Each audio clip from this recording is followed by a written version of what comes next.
Je suis Philippe Janssen, historien de profession, catholique de passion et donc engagé depuis 25 ans que j'ai la chance de venir habiter à Nice dans différentes activités du diocèse. Et je suis peut-être aussi avant tout membre de la communauté de Sant'Egidio. C'est une communauté de laïcs reconnue par le Vatican qui a été fondée en 1968 à Rome par des jeunes étudiants qui voulaient mieux vivre leur vie de chrétiens à l'écoute de l'Évangile. Les missions de la communauté qui se sont étoffées au fil des décennies, des années, je serais tenté de les présenter en fondant sur la très belle formule du pape François qui dit la communauté de Sant'Egidio, c'est 4 P, l'écoute de la parole de Dieu, la prière, les pauvres et le service de la paix. Mais à l'origine, c'était surtout un service auprès des plus pauvres de la société, mais toute forme de pauvreté, pas seulement les pauvretés financières, et toujours une recherche de contact, de relations approfondies avec ces personnes en difficulté, dans un lien d'amitié, pas seulement dans un lien de distribution. Voilà. Et donc c'est ce qu'on essaye de vivre ici, notamment sur Nice. Et puis donc le service de la paix, qui est un peu plus connu peut-être médiatiquement, fait que depuis 1987, la communauté Sant'Egidio organise des rencontres interreligieuses de prière pour la paix dans des villes différentes du monde et d'Europe. Et cette année, nous avons prié pour la paix du 22 au 24 septembre dernier à Paris.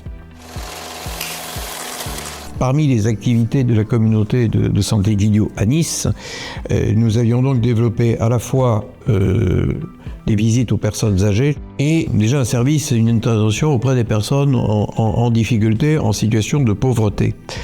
Nous souhaitions aussi être situés dans le centre de Nice et après avoir œuvré pendant quelque temps dans le cadre du Vieux Nice, nous nous sommes déplacés à l'église du Vœu. Au-delà des pauvretés de quartier qui sont réelles, qui existent, notamment de personnes âgées qui ne peuvent même plus se déplacer pour venir à la messe, nous avons découvert aussi cette réalité de la présence d'un groupe important de migrants que la paroisse a toujours bien voulu accueillir et auquel elle concède le droit de venir dormir sur le parvis et devant le porche.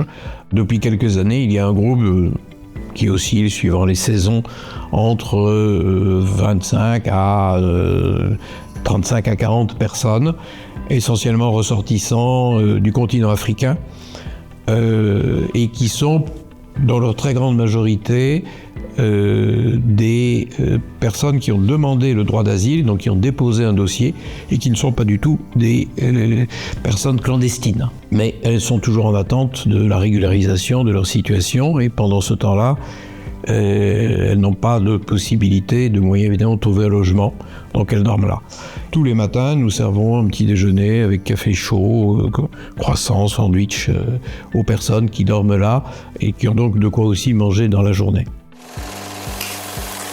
Moi, je suis toujours, d'une certaine manière, admiratif de voir à quelle ressource toutes ces personnes-là arrivent à tirer d'elles-mêmes pour affronter des dangers. Moi, je ne serais pas capable de faire ce qu'elles ont réussi à faire pour arriver jusqu'à nous. Donc, et c'est quelque chose qu'on oublie souvent quand on les voit, évidemment, parce que bon, on est toujours un petit peu gêné, on n'arrive pas à trouver une bonne solution. La solution de dormir dans la rue ou au milieu de la circulation, des gens qui passent n'est pas la meilleure solution possible. Mais s'il n'y en a pas d'autre, c'est quand même le moindre mal, je dirais. Même si on essaye de trouver de temps en temps, et on est toujours très heureux quand des personnes qui logeaient là autour de l'église du Vœu nous quittent et puis viennent nous revoir, parce qu'en général, quand ils nous quittent, c'est parce que leur situation s'est améliorée et qu'ils ont pu trouver un petit emploi et donc suffisamment de ressources pour avoir un logement, un toit. Donc il y a là quand même quelques signes d'espérance dont il faut tenir compte et qui sont réels.